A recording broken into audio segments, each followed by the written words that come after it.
Good evening, Iowa and the world. Welcome to the Doc and Lefty program, broadcasting to you from the lavish studios of webcast1live.com in downtown Des Moines.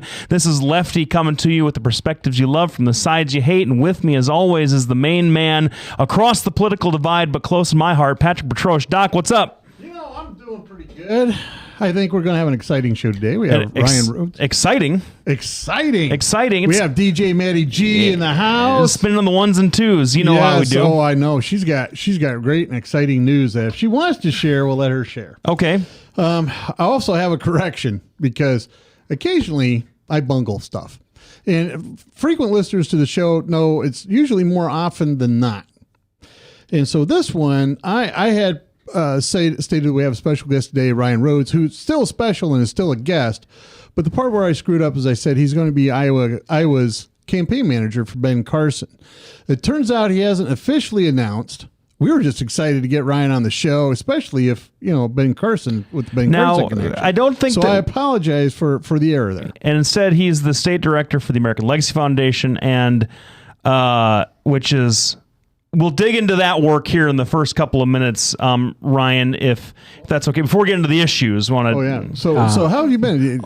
Your gigs this weekend go pretty good? It was on Friday. It was kind of funny because I play a lot in West Des Moines, and I lived in West Des Moines for a long time. I'm over on the west side of town for a long time before I moved back to God's country over by North High School. And and it's God's country only if you're from the south side. Well, I work on the south side, so So it is God's country. You've basically alienated about half of Des Moines, but that's and I'm all right with that. That's okay. I'm on the good half. The economic base is sort of more in your neck of the woods. But anyway, no. So I play a lot on West Des Moines, and I'll tell you what. The gig was from 9 to midnight, and you can definitely tell the kind of people that you're playing for, because from 9 to about 10:30, 11-ish were all of the middle-aged West Des Moines folks that don't care about a guitar player in the corner of a bar, that do not engage whatsoever. But as long as you play a couple of songs they recognize, they'll give you pretty good, and then come up to you later during break. The last hour, some younger kid, and this is how I know that I'm getting older too. My birthday's on Friday, and I'm starting to get a little. That's right. Thank you. I'm starting to get a little ancient over here. It was that these 20-year-old kids, probably 22, 23, just old enough to drink. We're in the bar about 11 o'clock, and I play mainly 90s covers, and they knew them all. And oh my God, I haven't heard that song. It was vintage. That was like you hearing, oh man, I don't know, Eagles, something. Eagles. I would have gone Flock of Seagulls. Yeah, I would have gone a little older than that maybe, but no. In all seriousness, like you hearing something, the Eagles, or maybe Dean some. Martin? So yeah, right, or maybe like AC/DC or something, and going nuts for that. Me hearing some of the music that I was really into in the late '80s and stuff. And Britney Spears. It cracked me up. I do a cover Britney Spears. I know you do. That's awesome. It's so cute. It's awesome. No, it's adorable. I'm telling you should listen to it. It's very good. But anyway, so that's how it went. How was your last week after the mammoth show we put together last Tuesday? It took several days to recover from that mammoth show. It took several days. I'm still not recovered. Is that it? Oh, is that why you're looking a little red-eyed? I'm still not recovered. All right. So, my weekend was good. I didn't do much. Just cleaned up the house, ran around, and did the stuff I needed to get done. Of course, I should tell people. Next week, I'm going to be in Hawaii. So I'm going to be even darker next week than I am this week. Very good. So I'm going to try to call in. Hopefully, DJ Maddie G can do that. And we'll figure out what we're going to talk about. Because the week after that, we have super duper Justice League friend of the show, Brad Zahn. Oh God, Hall of Fame, Hall of Fame level. The Hall of Fame. We're gonna induct him. We should. We should. Yes, and plus I got a special guest since Ryan and I know each other obviously through politics. Mm-hmm. So I thought I would give a gift at the end of the show to him. I think I was going to start doing that for our guests. We're going to give him a small gift at the end of the show. Oh, okay. So hold on. Very good. Something happened to Ryan's camera. No, it's all He's good. much cuter than either one of us, so I don't know what he... We got to keep it on him. Oh, yes, absolutely. That's true. So anyway, yeah, everything's going good. A lot of stuff in politics and news going on. All kinds of stuff. There's an article today about how ISIS is starting to get desperate because they're asking for $100 million per life now. I don't think that they're desperate. They're just sticking it in our eye. But anyway, that was an article I read on several different they're feeling the oil crash just like everybody else, though. Yeah, that is true. Yeah, and there's that's the thing about, I mean, that's what we're going to talk a little bit about today is gas taxes. But the thing is you have to keep in mind with every good thing comes a bad thing. So there's a lot of negative things going on with low oil prices. And of course there's a lot of good things. One of the bad things with low oil prices is every stinking politician says, hey, oil prices are low. Let's go ahead and gouge the consumer. And with that segue, we're going to introduce Ryan Rhodes. Now, Ryan, I know, has made national news. He's been on several different programs. His big moment, I think, and correct me if I'm wrong, because I'm sure you've had a lot of big moments, is confronting President Obama over Obamacare. That seemed to make national news and carried on. Anyway, he is the Iowa director of... Take it away, American Lefty. Legacy Foundation. There you go. And he's heavily involved with Ben Carson and trying to convince Ben Carson run. I have a Run Ben Run sticker on my car. So, we're doing okay there. So, Ryan, tell us a little bit about yourself in the next 3 or 4 minutes. Well, real quick, I mean, I kind of have got the political. I got the political bug a little bit ago in college, and actually ran for state house back then, and did a little bit of good work there, but that wasn't quite successful. Learned a lot then, and then got back out to go get a real job, as they say, and then that wasn't that kind of, kept the political bug and got involved with the Iowa Tea Party. Actually launched one of the groups from kind of a spin-off of the Des Moines Tea Party. And so we did some stuff statewide. We did a convention. We did a bus tour with all the other presidential candidates. And I have worked on multiple campaigns, including back in 2010 as well, after a congressional campaign that Pat is familiar with. Yeah. We were both on the wrong side of that one, but I then took over and helped the state Senate Republicans, where we picked up 6 seats that year, actually, and it's kind of been just going along that ever since. I've been in and out with the private sector, but the political bug is there, and I believe that our nation we've got to do something to get us on the right path. And now I think there's nobody better to advocate and help us restore the American dream and heal some of the wounds that have happened over the last two presidential cycles than Dr. Ben Carson. And I really, really hope he will run. In the meantime, I'm working with him in part with the American Legacy Center on the issues advocacy he's doing. All right. Now, that takes us up to our break. We want to thank all of our sponsors. We want to thank Lubinas Law Firm at lubiнаslawfirm.com.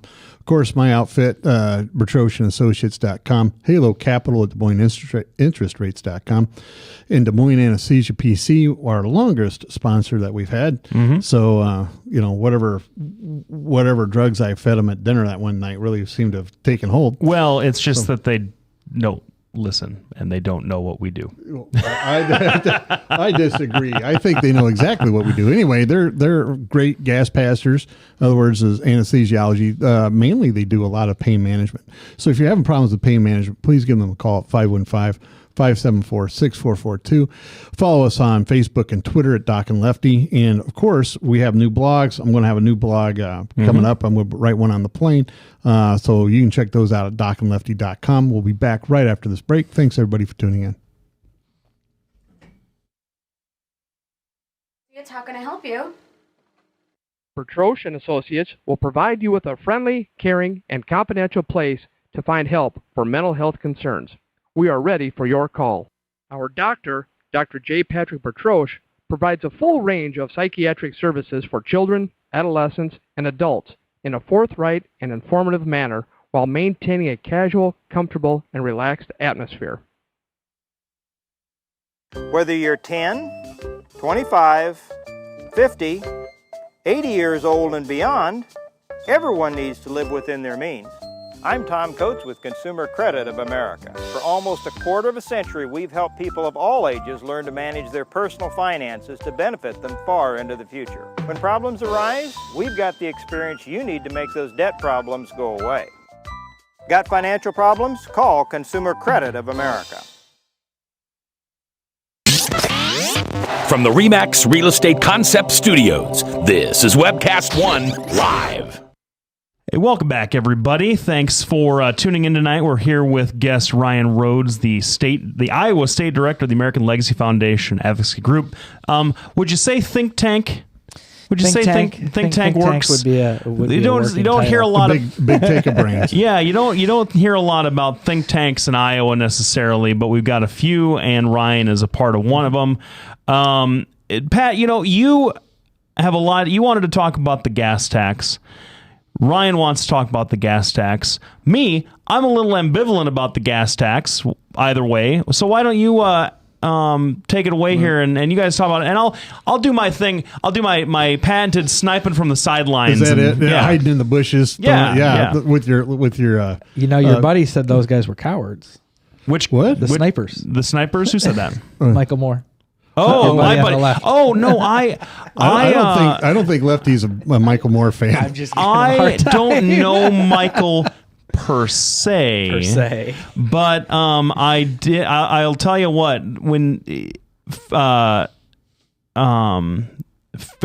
9/11 came out, for me, I saw that movie at just the right time to just like really hit my outrage button. I think it came out sometime I was in college-ish, or maybe it was a little after college. I don't remember. Anyway, take it away. So, well. Sorry to distract. What a wonderful segue on that. Yeah. So, we're going to talk a little bit about the gas tax now. As everybody knows, we're having oil prices that we haven't seen in 8-10 years, something like that. And the last I checked was longer than that. I don't think longer than that. Yeah, I don't think gas has been down below $50 a barrel since the late 90s, early 2000s. Yeah, something like it has been a long time. And the last I checked, it was under $40 a gallon or $40 a barrel for oil. And of course, a lot of the environmental impacts of having high oil prices is fracking. That's one of the things. Fracking is an expensive thing to do, and there's a lot of controversy surrounding it. So when when oil is up around $115 a barrel or over $100 a barrel, it makes financial sense. When it's below that, it doesn't make as much financial sense. So the bottom line is there's a lot of good things and a lot of bad things that come along with low oil prices. One of which is suddenly people stop using alternative forms of energy like solar and wind and the rest of it, and now they're right back to gas and using natural gas and everything else that comes out with the thing. One of the real benefits, though, is it makes everything cheaper for everybody. Keep in mind, diesel electric trains. Right? Diesel, you have to have oil for that. That's about the cheapest way and the least expensive way we have of transporting. But the bottom line is we use gas for all kinds of transportation needs. And if you reduce the cost of transportation, you've reduced the cost of foodstuffs at a basic level for everybody. You've reduced the cost of housing. You've reduced the cost of working. And that puts more money into every American's pocket. So from that perspective, it's good. Now, politicians being what they are, because we're still not back to Bush level prices, right? I mean, it was $1.80 or $1.84. You mean Clinton level prices? Well, Bush level prices was $1.84. We're not even there Clinton yet. level prices. I remember 99 cents a gallon when I was in high school. In 2008, it was $1.84. Yeah, but Clinton level prices, I'm all with you. We're nowhere near that, but we're not even back to Bush level prices yet. And we're not even don't even have a lower price than Bush era gas. And already the big thing is we're going to introduce a gas tax. Branstad pushed it hard last year. He's gotten some influential Democrats and Republicans lined up this year on it. It's going to be, they're going to increase the national gas tax. And of course, I think, and Lefty and I agree with this, that's one of the most regressive taxes you have out there. I don't agree with that, but go ahead. It is. It's one of the most it hits everybody. It hits the poor the most because they're the ones that have to commute to work. The poor drive the buses.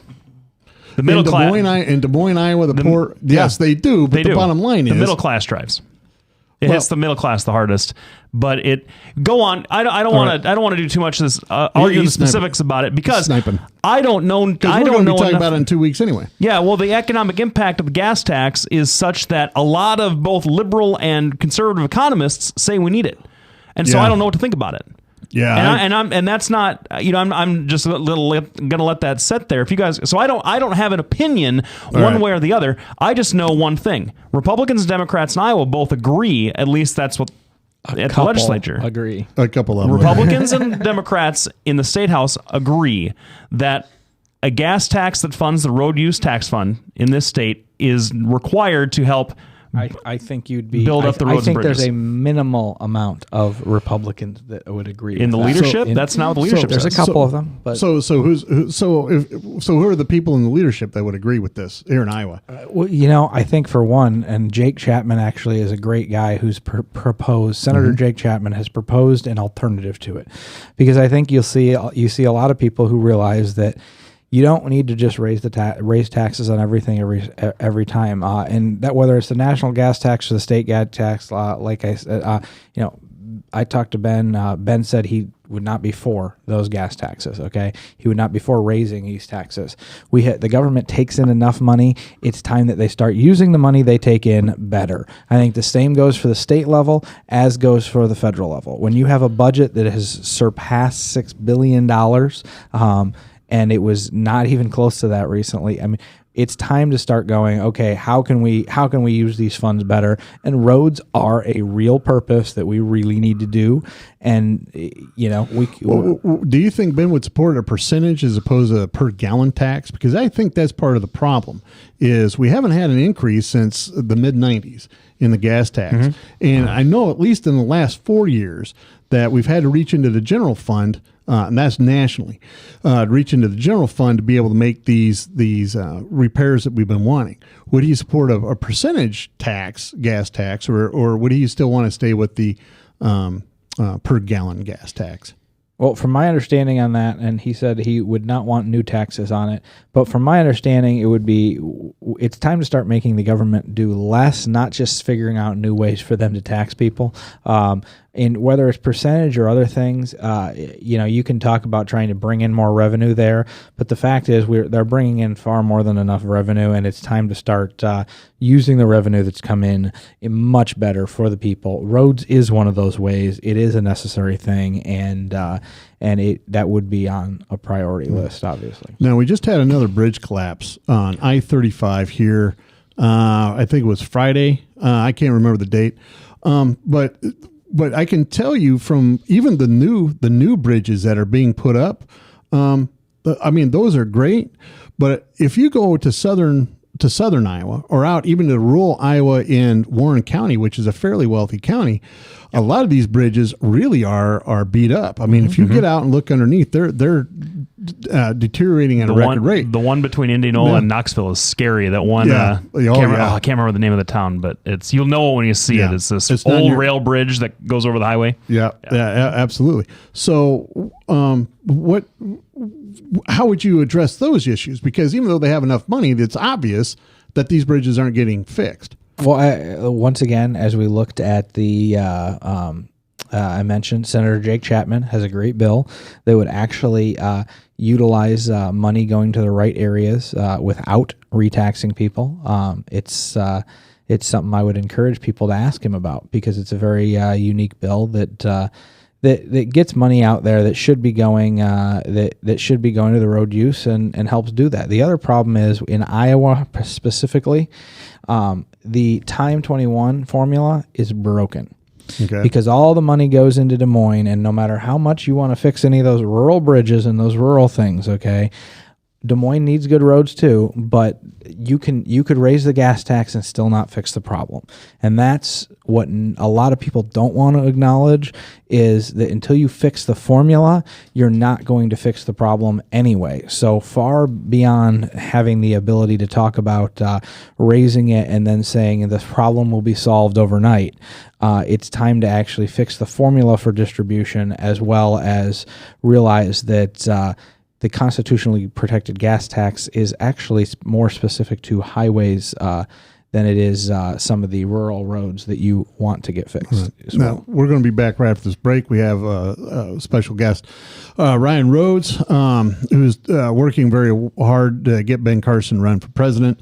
When we come back, we have some comments and some questions about the gas tax, and then we're going to go on to our next subject, which is, what do you think? Abortion? Sure. Yeah, we always like abortion on this one. So we'll go hit the abortion subject next and finish up with gas tax. Thanks, everybody, for tuning in. We'll be back right after this break. Hey, psst. Let me let you in on a little secret. You ready? Always try to do business with people, not places. Especially if you seek honest Christian business people.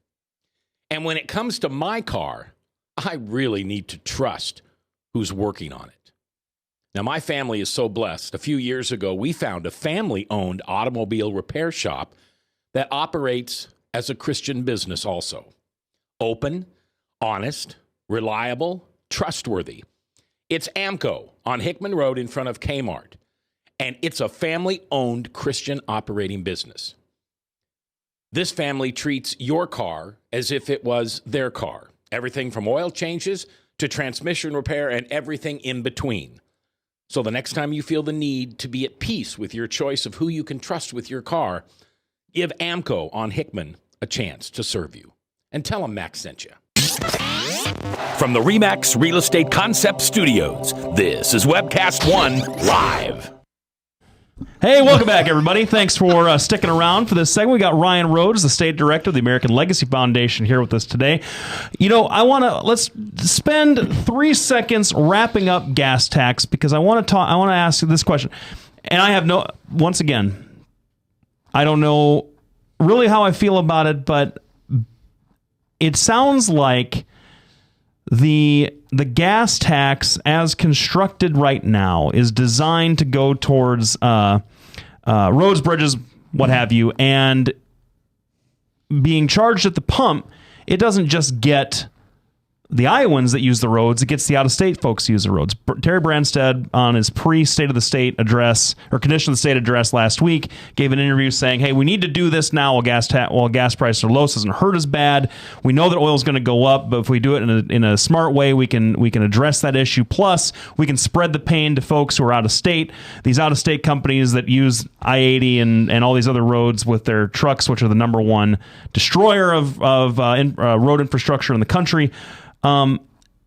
It's surprising coming, especially in today's Republican Party. It's surprising that a Republican would say something like that. But is he on the right track? Has he just been boondoggled by the folks that are in favor of this? This is a Republican governor, man. Without sounding like a broken record, call up Senator Jake Chapman and ask him for his solution, because it actually, without raising the taxes, goes back and uses. Does that spread the pain towards out-of-state folks, like Terry says? No, but I don't think I don't think it's finding ways to necessarily put it on somebody else. I think it's finding ways to operate within our means and to utilize funds that are there to why don't you tell us just a little bit about Jake Chapman's bill? I mean, obviously you know much more about it than Lefty or I. So just real brief. I guess I would, because it's something he introduced last time, getting stuff out there. I would let him get into it more, because he knows a little bit more detail on it. We don't need detail. Just basically what it is. But basically, it uses funds that are already. That we already have there without raising the gas tax, and it would get us out of just the basic time 21 formula, and it would get us into something where it actually goes to rural roads, and it's going to actually help those things. It really is a longer explanation than that. You bet. And so okay, all right. Well, my thing about the gas tax is. Trucks come into Iowa. Now, keep in mind, a lot of trucks go through Iowa. I mean, we're on I-80, 35. There's a lot of trucks just pass through. But these very same trucks are the ones paying taxes to be able to deliver food goods, foodstuffs to Iowans. They're the ones that are delivering cars to Iowans. They're the ones delivering, natural gas to Iowans. I mean, all kinds of things are out there that get penalized with this tax. There's a lot of different reasons why oil prices are low, but I don't think that, increasing the gas tax at this time is going to be the way to go. Lefty is correct. There's a lot of conservative economists that say we need an increase in a gas tax. Wall Street Journal says that. There's a lot of Democrats on the other side. I just think there's a different, better way to do it. Now so go ahead. Oh, I was just going to say, next thing. The next thing is going to be a subject that Lefty and I have a tendency to avoid on here because I can't be reasonable about it. Sometimes I get mad and throw stuff, and we pretend we do a lot of stuff like this. And we do get mad sometimes, but I get a little unreasonable about it. So I'm going to take the lead on this one. Lefty's going to sit it out. What's Ben Carson's stance on abortion? Ben Carson is pro-life. Oh, simple as that. He believes in that life should be protected from conception till natural end. All right. So he's not a fan of third term partial abortions and all that. Not. All right. And so he's strong cradle to the grave kind of abortionist, or did he or abortion? I misspoke. Abortionist. Oh, I know. No, abortion opponent, or is this something that's kind of come over him as he's gone on? It's something because Ben has gone out of his way to save lives that other people didn't think mattered. People who maybe were on death's door, people who were having trouble with their life. I mean, as a neurosurgeon, he lost people, but he saved an awful lot of people, and he had a very, very high success rate for that industry. But that's the type of thing. Obviously, he understands that there are situations where you can't save the person, but related to no matter what you do. But he also understands that it's important to get out there and value life because, that's where our humanity comes from, and he has done more than anyone I can think of to get out there and save lives and put himself on the line to do it. And I have a profound respect for that. All right. And so we've talked before. You're a pro-life person. Absolutely. Yeah. We've talked about that before. Now what is his stance? Because we have here in Iowa specifically, we have a problem with telemedicine, and Blake screwing around with the what is that? The noise button? It's the instant applause button. Or whatever. We don't ever use it. I don't ever get the applause. We don't. We talk about things like the gas tax, and all we hear is. There you go. Hopefully people can hear that. So what I know is the telemedicine bill here in Iowa, there's a lot of impediments to being able to actually provide medical services outside of abortion because of all the blocks that they have in place because of the fear of the abortion pill. What do you think would be a good solution to this? Because I've talked to him. The main proponent has been Tom Shawn, who's a super Justice League friend of the show too. And it's one of those things where for me as a psychiatrist, it'd be wonderful if they remove some of these restrictions because as a psychiatrist, I don't need a nurse. I generally don't do actual medicine in my office. I can't speak on a state level particularly. I know Ben is not for webcam abortions in any way, shape, or form. That's just not the type of thing that he would believe in. But I can just in terms of how medicine is delivered in some ways, I think there's a lot of working that amongst the state. It kind of segues into healthcare as a whole. Ben has actively said that the bigger the bureaucracy gets, the farther away from your doctor you get, and the more likely you are to have even bigger problems. So he wants to see us go, and I know I'm diverting back to kind of one of our final topics, is he wants to see HSA accounts. He wants to see state tort reform there. He wants to see things that are actually going to put the onus on the state and on the individuals on a local level where people can handle it more and where you're directly with your doctor instead of whether it's a big insurance bureaucracy or a big government bureaucracy. He wants to see it at a state and a local level. In terms of having some things be a little easier, I'm sure it would be. Allowing for a loophole for webcam abortions in any way, shape, or form, he'd be against. All right.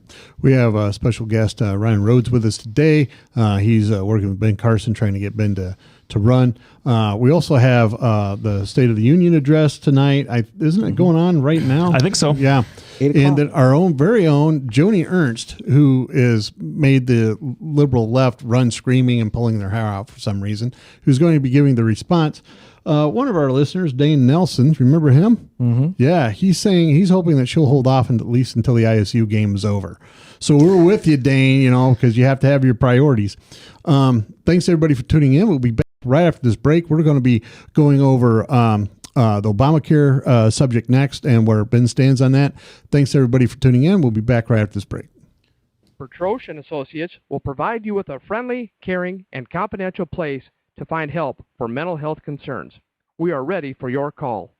We are proud to work with military personnel and their families. Our doctor, Dr. J. Patrick Bertroche, provides a full range of psychiatric services for children, adolescents, and adults in a forthright and informative manner while maintaining a casual, comfortable, and relaxed atmosphere. Our licensed mental health therapists provide individual counseling to children, adolescents, and adults, including couples and marital counseling. Visit our website at bertrocheandassociates.com for more information or call 515-334-9484. Our offices are located at 5525 Meredith Drive in Des Moines, just east of Skate North off Merle Hay Road. Isn't it time to talk to someone? Take care of yourself and your family. Contact Bertroche and Associates. Welcome back, everybody. Thanks for sticking around for the first half hour. You can tell that you put me in the stable in the last segment, and I got a little frisky. Yes. I got a little. So take this one. Take the Obamacare one because I hate it when you start fiddling around with the equipment in the office. You never know what's going to happen after you don't know if the lights are going to go off. I can't help it. I can't help it. I gotta be doing something. Yeah, he's like a 2-year-old. Sometimes you can't stick him in the corner though. So Ryan, we have this legislation, this Affordable Care Act that was passed to very little fanfare back in 2009. Just a little. It's been completely uncontroversial ever since then. I do not believe it's even been challenged in any of the federal courts of original jurisdiction in this country. I would assume, given all of the positive press and positive feedback surrounding the law, that Dr. Carson is pro. Well, it's kind of funny because one of the things that Dr. Carson really launched onto the national scene with was the idea that this is really not where we should be. Now, hold on. I'm shocked by that, but go ahead. One of those few dissenters, if you will. One of those few dissenters of the Affordable Care Act. Go ahead. Just a few million, tens of millions, and there's a few. There's 6. In a basement someplace, I think. Somewhere. I've heard. Yeah, they didn't protest it when it was in debate. Nothing, but no. So yeah, and that was where he got a lot of his profile from, and how and I think spoke eloquently. I don't know it. Yeah, because I wouldn't say inaccurately, but I would say partisanly about the effects of the legislation. And so, but give us, I mean, is he a repeal and he's replace, a repeal. or is he a wholesale repeal, or is he let's fix what we've got? Because a lot of Republicans like some of the features of Obamacare. Well, I think you'd have to pick out which features that is they like. Ben understands No, they do that though. Well, they go ahead and they pick out, we want this, and this. Ben understands that this thing's got to go. It's a repeal this bill, but he also understands there's people with pre-existing conditions and there's other things, and we're in a country where we want to deal with that. Mm-hmm. And he thinks it's better for us to do that on a lower level than the federal government, because anytime the federal government or major bureaucracies get involved, whether that's this huge insurance bureaucracy or this huge government bureaucracy, that you're getting in the way of the doctor. I mean, he knows better than anyone, as the neurosurgeon at Johns Hopkins and somebody who has helped advance the medical industry possibly more than anyone else we could name in the last few decades, if you will. He's somebody that knows it very deeply on a level, and when he's talking out there about how we need health savings accounts, how we need things, because the vast majority of those doctor's visits are the low cost minor things. How we can expand that. Something he brought up actually too was how Texas enacted a lot of tort reform, and in counties you used to have smaller amounts of doctors. You had all kinds of counties, they didn't even have people in the pediatrics, or they didn't even have some of these other these other people out there for rural doctors. Now, since they've enacted tort reform, they've been able to expand their base of doctors astronomically. Well, there's a couple of things that you said there that I'm interested in asking a little bit more about. And boy, do we have enough time to get into this? Probably not. We're going to go into the next segment. The first thing is the conversation. Now, the Republicans had a good day last November, and have started off. Did they do another vote to repeal or not? No, they haven't yet. I don't think here in the first month of 2015. I don't think they've done it yet. They plan to, is what I understand. But the conversation nationally about the Affordable Care Act seems to be, especially about the challenges to it, seems to be getting further and further away from the minutia. And that's where Republicans have lived since it was passed, is like the individual things that don't work. The 40-hour work week, the number of employees that an employer should have, all the little details about the things that they don't like about it. That's where it's been, where they've been living and picking at that stuff, and how the whole thing it's too big and it'll collapse. The conversation seems to have moved more toward, at least on the left, challenging each one as they pop up. The left now says, okay, if you're going to, it's going to be the law of the land at least until 2016. Are you going to run a national campaign in 2016 for president that says you're going to take away the health insurance of millions and millions of people? How would Ben Carson address that criticism? Obamacare has lost every time it's been on the ballot. Every time. Until it wins, though. Obamacare has lost. So has gay marriage, though. Every election it's been on the ballot, it has lost. If you go with that, with all due respect, Ryan, if you go with that, that's not a winning strategy for 2016. Yeah, absolutely it is. I mean, Mitt Romney would be president if he didn't have Massachusetts health care hanging around his neck and could have actually had that thing. And that, that's amongst other things. And if he that was hanging around alienated his neck. every single conservative Republican I know. True. Now, part of the thing that Lefty and I talk about all the time, and of which we agree, right? Last time I said we agreed, we didn't, but this time I think we agree. Unless the Republicans come up with a plan to replace Obamacare that is feasible, not just, we have a plan and then never show up with one. I think campaigning on Obamacare is going to be a platform, but if he focuses on that without a plan, it's not going to work for him. So what's Ben Carson's plan to be able to replace Obamacare and how to fix our healthcare system? And there's no one trick pony as it goes here. It's not like you're going to hear a broken record on Obamacare. I mean, you're going to hear it needs to be thrown out, period. But you're also going to hear that I'm a doctor. I know how to fix it. Okay, I know how to get in here. I understand that we have to have tort reform. We have to deal with the fact that there are pre-existing conditions out there, and we have to really the number one thing we've got to do is make sure the HSAs are a big part of doing this, because you can't do it without taking it out of that big bureaucracy. And that's the second thing. We'll probably have to do it on the second side of the break. Let's take a break. We're going to continue on with Obamacare and then get to the Second Amendment. Thanks everybody for tuning in. We'll be back right after this break. Want to thank DJ Maddie G for being in the house, doing all the production stuff that she does. We want to thank Jen Allen for doing our social media. And I want to say hi to Katya and Dasha. And Uncle Pat's out on TV again.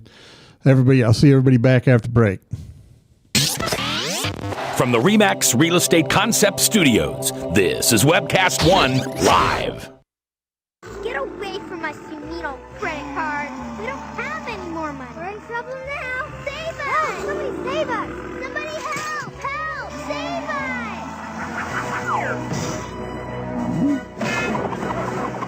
Hi, I'm Tom Coates from Consumer Credit of Des Moines.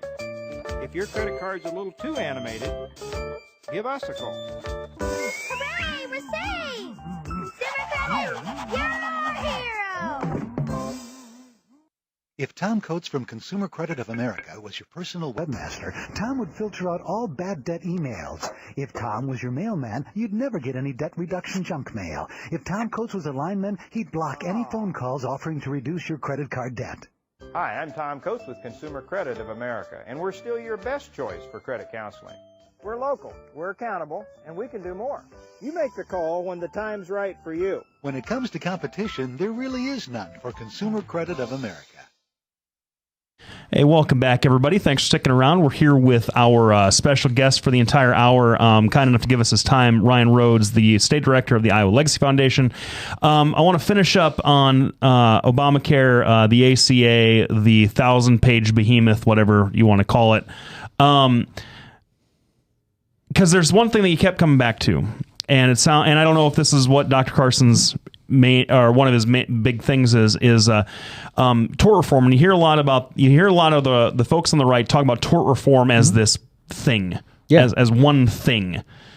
What specifically, and for people that don't know what a tort's a civil lawsuit for some kind of harm involved, either through intentional means or negligence. But tort reform has got to be, you got to break that out a little bit, because what specifically about the civil legal system would you reform? Well, I mean, really what it should be called is lawsuit abuse reform. Okay. And that's probably a better name for it. The fact is, I think unless you've been in the medical field a lot, you don't understand the frivolous lawsuits that come out from it. I came in for such and such, but something else was wrong and you didn't fully find it, or whatever, and I'm suing you. Or I wish you would have done more. You didn't give me enough medicine, so I have this pain and suffering. So, we're not talking about like gross negligence, okay? When somebody does something like, operates on the wrong limb or something, things like that, yes, there has to be stuff like a way of remedying it. But when you have these people that run in that consistently just sue and sue and sue and settle and sue and settle and sue, it creates this pattern where you have people settling, and it's just cheaper to do that than go through the whole court costs. My mom is actually a nurse practitioner, and she's dealt with that. That on her basis, where somebody came in and they have to when that happens, you have doctors ordering more tests that are unneeded. You also have, so that drives the costs up. You also have doctors even more scared to practice basic medicine there, because they're afraid that somebody's going to come in and just be seeking the check instead of seeking the care. And I understand what the problem is. I guess my question is, I mean, you talk about frivolous lawsuits, but I mean, you can't ban lawsuits, right? You can't. There's no good. I mean, so would you? But you can do things statutorily, like I don't know, limit jury awards. But you're talking about settlements. So how would you reform the tort system? Well, I mean, that's a not you, but how would? I mean, that's an even more. What's he advocating? That's obviously even. I mean, it gets into a lot more detail. But one of the things, like I said, he mentioned is the fact that Texas did it on their state level, and their doctors, the number of doctors in Texas, and have gone up. The number of people in the rural areas that had access to medicine has gone up, because they dealt with a problem in the system. By getting out there and by letting people know that you're not going to be able to just sue rampantly. There are penalties to do that. I mean, what exactly those look like is obviously a whole discussion that has to get in there, and that can expand. And I can't wait for Dr. Carson to get out there and talk to people about that. But as it is, these are things that have to be addressed. Everybody wants to sit there and say there's one end-all, multiple 1,000-page bill that's going to fix our healthcare system. It's not. We are going to have to look at this and tackle systematic problems that are in there, whether it's tort reform, HSAs, the fact that people are out there, not getting the health care they need with pre-existing conditions as well. Every single one of these is issues that are part of it, and tackling it with a behemoth government bureaucracy is not the way to go. Well, and of course, being a Republican, I would agree.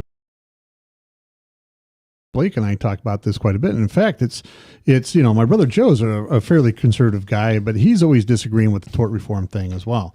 And, the bottom line is until you're a doctor having to face, a lawsuit from the James Sokolov School of Law, people don't understand. There's a lot of waste in medicine. I freely admit this. I'm one of the perpetrators of it.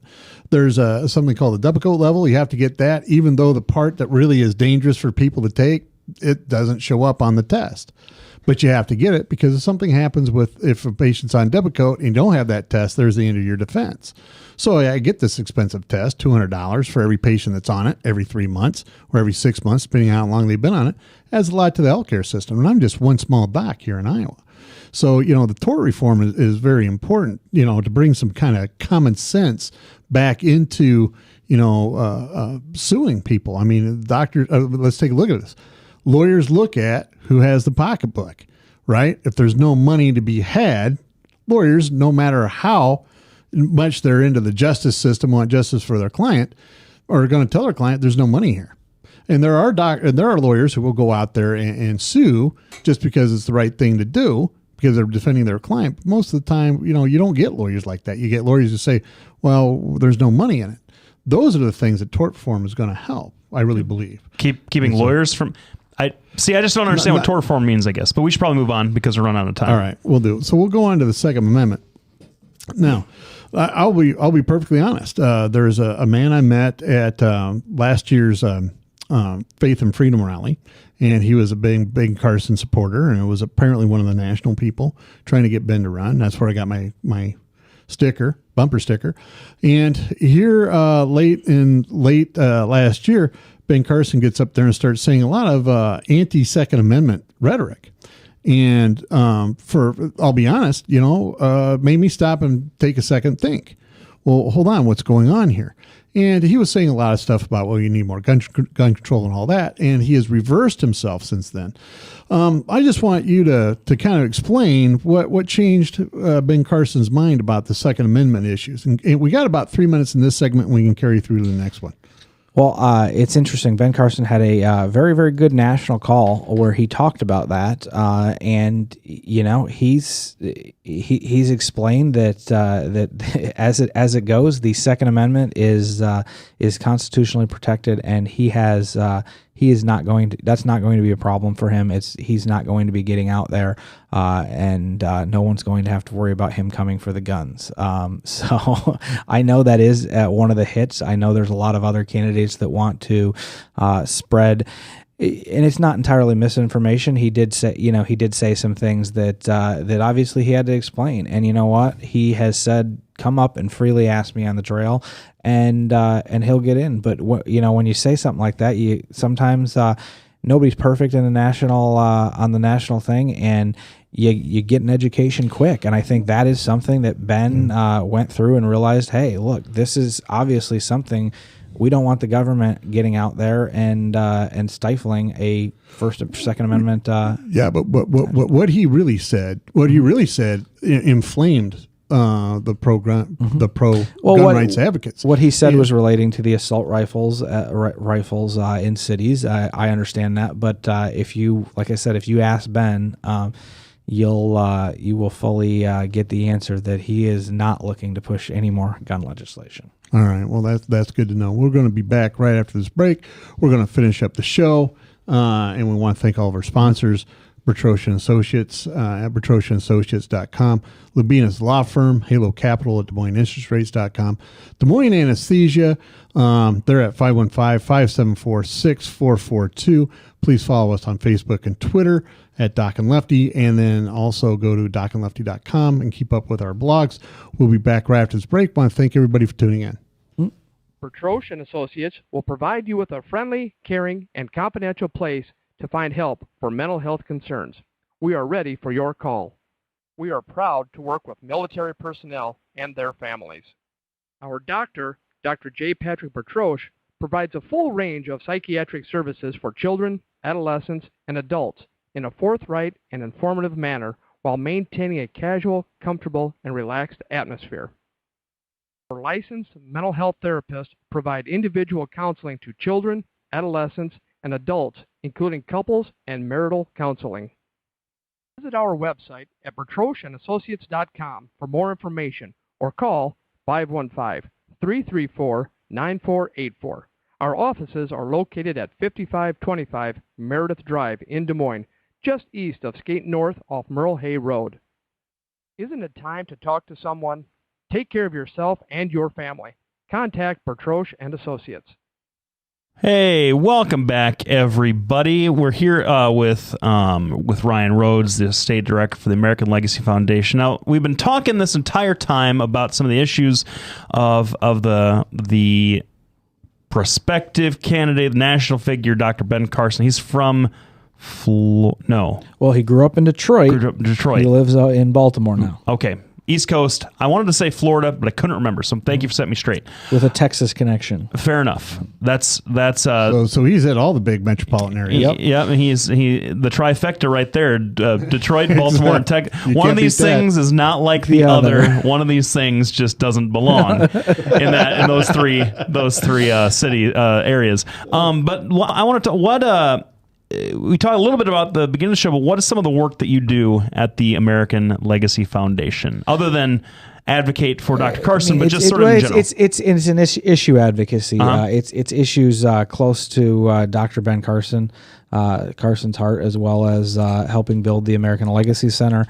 You can go there online, the American Legacy Center, and you can see a little bit more about it. What our goal is to really change that national discussion and do that. I mean, he was active going around, and he had candidates signing a pledge that was a little bit more simplistic or simplified than just the multiple I guess issue papers that would be on the website, and said, look, we want to get candidates elected around the country. He did that in Senate race, U.S. Senate races all over.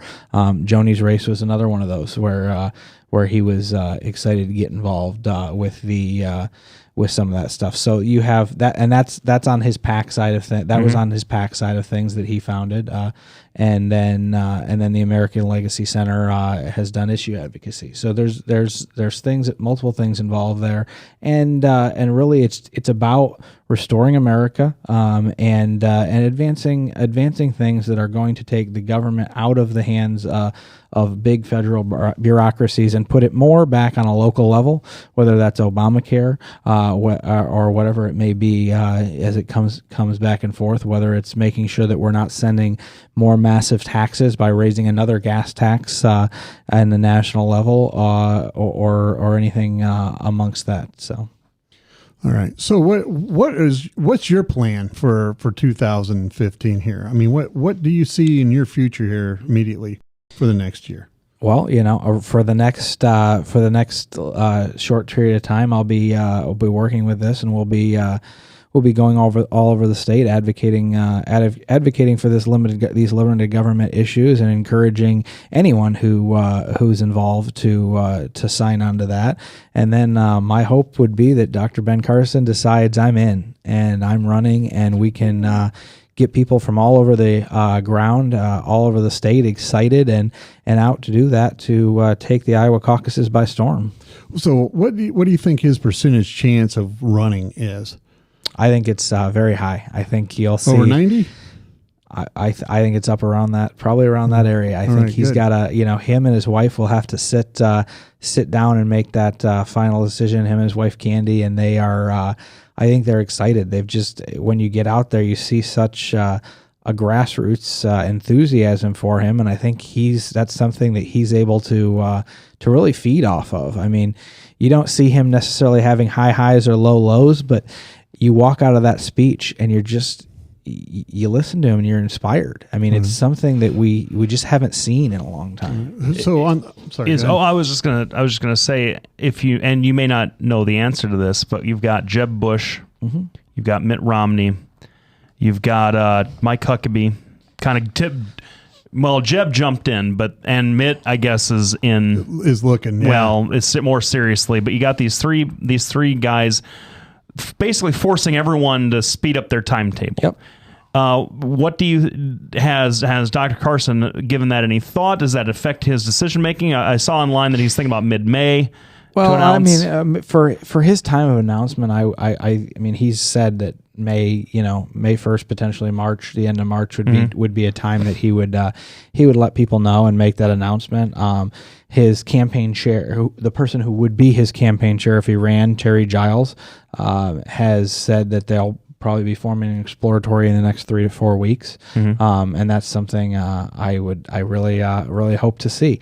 But I think all the timelines I think speed up when you've got to get on the ground running. I mean, we're already 5 months ahead of where we were a year, 4 years ago. Just as a broader political question, does this jumping in early help or hurt the party, regardless of whether it's Republican or Democrat? The more debate we have, and the more a candidate is able to show that he can put something together, energize the base, and deal with the campaign setup, the fundraising, every apparatus of it.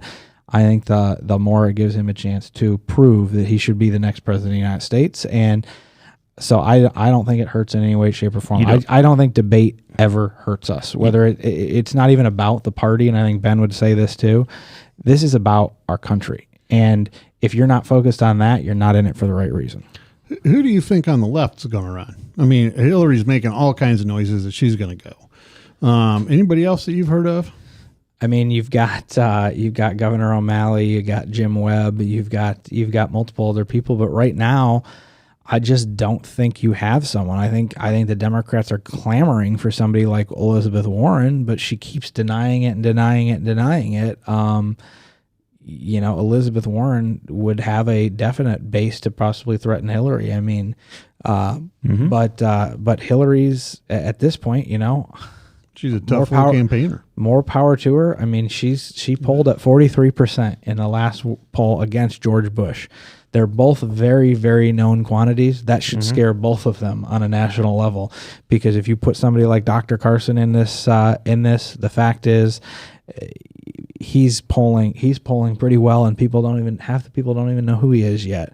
When you start introducing a man with that kind of a life story of literally the true embodiment of the American dream, you all of a sudden see people you've never seen get involved in politics. And that's going to be how it is. That's such a tough question, because and here's what's so dumb about how these things go. Back in 2010, 2008, 2005, 2006, the Republican Party's dead. Never coming back. 2008 and 2010, oh my God, the Republican Party is now a regional party. They can't even launch a national campaign anymore back in 2008 because they're so just isolated to the mountain states in the South. That's what you heard all over the place. Now, and a lot of, I think the party writ large bought into some of that for a little while, regrouped, came back, took 2010, took 2014. The Democrats have won major national elections in my recent memory and are acting as if they've been out of power since the Carter administration, with their organization, with the party, with the party apparatus. It just doesn't make any sense to me how we can't even bring up anybody that sounds like Hillary's the best we can do. I caucused for Hillary in 2008. I don't feel like caucusing for this time around. Yeah. You can't, and I'm not so certain that Elizabeth Warren's got the political base to win a national election. I don't get what the Democrats are thinking right now. Well, I think you may see a play by Andrew Cuomo. It's possible. I just don't know that he's willing to take on that machine because they're close to the Clintons. Yeah. Let me interject. We don't have time for this question, but I'll just made a comment. One of our listeners said, well, I think the lack of his foreign policy experience can be something that can hurt him down the road. I believe it's something that could, because traditionally Republicans are supposed to have good foreign policy background. It's almost never what really turns an election, though. Yeah, it never really does. We want to thank everybody for tuning in. I want to give Ryan a gift. We're going to start giving our guests some gifts. This is the inaugural batch of Bertroche and Bertroche Brewing Company, Corp. And so I want to give you some of this. My nephew and I make this stuff at home, and so now we figure we might as well give it out to our guests. So fantastic. So this is not a promotion. It's just the Fair only enough. box I could find. All right. You got Hefeweizen in there. You got that's Hefeweizen. That's German rice beer. That is extra hop. That is Irish stout, and that is moose drool. Right there. So thanks a lot for coming in, Ryan. We will see everybody back next week. I'll be phoning mine in. Hopefully we'll be able to come up with a good topic by then that we can talk about from Hawaii. Thanks to Ryan Rhodes for showing up and discussing Ben Carson's political future. Anything going on with you this weekend? Just my birthday, buddy. All right. Happy birthday. Thanks, man. So hopefully you'll be over your hangover by Tuesday. I plan on being over my hangover by early Saturday morning because I got to help a buddy move some lumber down in Lamoni. Well, nothing better than moving lumber on a Saturday, especially in Lamoni, Iowa. That's right. Well, Lamoni, Iowa's got that great pizza place where all the Graceland kids go. I can't remember the name of it, but they're not a sponsor anyway, so whatever. All right. Thanks a lot. Thanks a lot, everybody, for tuning in. We'll be back next week for another exciting show. Facebook, Twitter, Doc and Lefty. Maddie's awesome. Thanks, everybody. Yes.